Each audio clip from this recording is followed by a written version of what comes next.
तो पिछले पार्ट में हमने देखा कि वुजीन ने डायरेक्टर ब्योंग से मिलकर उनके नए विदेश में होने वाले वैरायटी शो को एक्सेप्ट कर लिया था।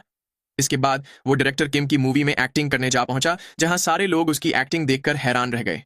किम उसकी एक्टिंग देख बोलने लगा कि ये क्रेजी है, आखिर मैं ये क्या देख रहा हूं। वहां खड़े बाकी लोग भी व्यूजीन की एक्टिंग से इंप्रेस हो चुके थे। उन्हें समझ नहीं आ रहा था कि व्यूजीन चेंज हो चुके सिनारियो को सिर्फ एक पल के लिए देखकर ऐसी एक्टिंग कैसे कर सकता है। वो बिल्कुल भी एक रूकी नहीं लग रहा था। वहां खड़े प्रोडक्शन के बंदे भी बातें करने लगे कि वुजीन का अभी का किया हुआ सीन लेजेंडरी था। ली सांगमान का इश्यू उनके लिए एक काफी मुश्किल काम था, लेकिन अब उन्हें इस बारे में चिंता नहीं करनी पड़ेगी। वुजीन की ऐसी एक्टिंग के साथ उसके बड़े पर्दे पर अपीयर होते ही वो ऑडियंस का अटेंशन पूरी तरह से पकड़ लेगा। वहीं वुजीन उन्हें देख कंफ्यूज हो रहा था। वो सोच रहा था कि क्या मैंने कोई गलती कर दी। कॉन्टिन्यूटी सीन ऑलरेडी खत्म हो चुका है, तो फिर ये लोग इतना शांत क्यों हैं। लेकिन मुझे यकीन है कि मैंने कोई गलती नहीं की है। अब मुझे कुछ नहीं पता, चलो अभी के लिए इंतजार कर लेता हूं। किम ने भी खुद की गलती रियलाइज करते हुए तुरंत ही कट अनाउंस किया। फिर वो वुजीन का नाम लेकर भागते हुए उसकी ओर जाने लगा। उसने वुजीन का हाथ पकड़कर खुश होते हुए कहा कि तुमने तो फाड़ के रख दिया। आखिर तुमने ये किया कैसे? क्या तुमने सिर्फ कुछ मिनट्स में ही नया सीनरियो पढ़कर ये कर दिया? वुजीन ने उसे बताया कि मैंने जैसा उसमें लिखा था वैसा ही किया। ये सुन किम बोलने लगा कि लेकिन इस बात का कोई सेंस नहीं बनता। उसने मन ही मन सोचा कि मुझे यकीन है कि वुजीन का स्केड्यूल काफी हेक्टिक होगा, लेकिन फिर भी वो मेरा सिनारियो स्टडी करने में एक्स्ट्रा एफर्ट दे रहा है, तो अब मुझे भी इसे उसी हिसाब से रिपे करना चाहिए।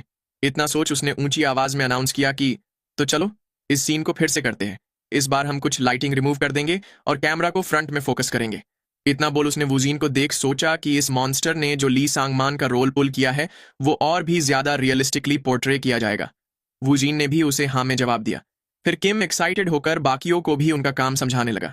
ये देख वुजीन ने सोचा कि लगता है इसका पैशन और भी बढ़ गया है, लेकिन क्या इसका मतलब कि अब मुझे भी काम खत्म करने में लेट होगा? फिर उसने अपने पास खड़े उस लाल बाल वाले बंदे को आवाज लगाई। वुजीन ने उससे पूछा कि क्या तुम्हारा गला ठीक तो है ना? मैं बस जानना चाहता था कि कहीं तुम अनकंफर्टेबल तो नहीं हो ना? उस बंदे ने भी तुरंत ही ना में जवाब देते हुए बताया कि मैं एकदम ठीक हूं।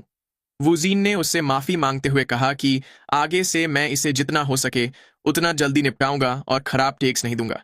उस बंदे ने भी कहा कि सब कुछ ठीक है, तुम्हें चिंता करने की कोई बात नहीं है। वुजीन ने वहां से वापस जाते हुए बताया कि नहीं, मुझे ये करना ही होगा। ये सुन वो बंदा सोचने लगा कि मुझे तो लगा था कि वुजीन थोड़ा कोल्ड है, लेकिन ये तो काफी स्वीट है। इसकी एक्टिंग के साथ ही इसकी पर्सनैलिटी भी ग्रेट है। ऐसा सोचते हुए वो और उसके पास खड़े कुछ और लोग भी वुजीन से इंप्रेस हो गए। वहीं वुजीन वहां से जाते हुए मन ही मन हंसकर बोल रहा था कि मुझे ये करना ही होगा ताकि मैं जल्दी घर जा सकूं। इसके बाद अगले सीन की शूटिंग फिर से कंटिन्यू हो जाती है। थोड़ी देर बाद किम ने वुजीन से पूछा कि क्या तुम अगले सीन पे तुरंत ही मूव करने के लिए तैयार हो? अगर तुम्हें टाइम चाहिए तो हम पहले ब्रेक भी ले सकते हैं, क्योंकि नेक्स्ट सीन काफी इंपॉर्टेंट है जहां ली सांगमान अकेला ड्रग्स लेता है। वुजीन ने बताया कि मैं इसके लिए तैयार हूं, हम तुरंत ही प्रोसीड कर सकते हैं। इतना बोल उसने मन ही मन कहा कि मुझे जल्दी छुट्टी चाहिए। किम ने भी उसकी बात सुन उसे तैयार रहने को बोला। फिर उसने अनाउंस किया कि हम शूटिंग जल्द ही स्टार्ट करेंगे। वुजीन भी वहां बैठकर चैन की सांस लेने लगा। वो मन ही मन सोच रहा था कि ली सांगमान के लिए दो दुनिया को एग्जिस्ट करती है, एक है रियलिटी और दूसरी है मौत। मुझे उन हैवी इमोशंस को और भी ज्यादा बाहर लाना होगा, ली सांगमान की मौत की दुनिया। तभी किम ने अनाउंस किया कि एक्शन। ये सुन वुजीन ने अपने सामने पड़े इंजेक्शन की ओर हाथ बढ़ा दिया, लेकिन तभी उसे कुछ होने लगा। उसके हाथ कांप रहे थे, बाहर जोर जोर से बिजली कड़क रही थी। सांगमान की हालत नशा करने की वजह से एकदम खराब हो चुकी थी। वो अपना हाथ पकड़े ऊपर ताकने लगा। फिर उसने पागलों की तरह हंसना शुरू कर दिया। तभी किम ने कट अनाउंस किया। वो वुजीन की एक्टिंग देख मन ही मन बोल रहा था कि ये क्रेजी है, ये एक रुकी नहीं बल्कि एक रियल एक्टर है। अभी वाला सीन मैंने अपना जी जान लगाकर बनाया था। मैंने पर्सनली ड्रग एडिक्ट्स का इंटरव्यू लिया था। मैंने दुनिया में जितने भी हैं वो सारे ड्रग वीडियो देखे थे और उन्हें इंक्लूड किया था। इसकी एक्टिंग में बहुत मुश्किलें थीं, लेकिन वुजीन ने इसे बड़ी आसानी से कर लिया। आखिर ये मॉन्स्टर है कौन? उसके पीछे खड़ा एक बंदा भी अपने पास खड़ी लड़की से पूछने लगा कि वुजीन सच में तो ड्रग्स नहीं करता होगा, राइट? क्योंकि इसकी एक्टिंग काफी डिटेल्ड थी। उस लड़की ने भी उसकी बात से अग्री करते हुए कहा कि पास्ट में एक एक्टर ने ऐसा किया हुआ है। ये सुन किम ने थोड़ा इरिटेट होकर पूछा कि क्या यहाँ किसी ने भी ड्रग्स किए हुए हैं? तुम लोग ये जज कैसे कर सकते हो कि वुजीन की अभी की एक्टिंग रियल थी? अगर तुम ऐसा सोचते हो तो तुम्हें सबसे पहले मुझे इंस्पेक्ट करना चाहिए, क्योंकि वो सीन मैंने लिखा है। उसकी बात सुन पीछे खड़े वो दोनों लोग उससे माफी मांगने लगे। किम ने उन्हें आगे कहा कि ये बात वुजीन से मत पूछना, अगर मैंने तुम्हें ऐसा रूड बिहेवियर दिखाते हुए देख लिया तो मैं सब कुछ हिलाकर रख दूंगा। इतना बोल उसने फ्रस्ट्रेट होकर सोचा कि भले ही मैं इससे अनॉयड हूं, लेकिन मैं इनकी बात समझ सकता हूं। इसका यह भी मतलब है कि व्यूजीन की एक्टिंग काफी रियल है। इतना सोच उसने व्यूजीन के पास जाते हुए पूछा कि क्या तुम ठीक हो? व्यूजीन ने उसे हाँ में जवाब दिया। वो मन ही मन रोते हुए बोल रहा था कि मुझे नींद आ रही है, प्लीज मुझे घर जाने दो।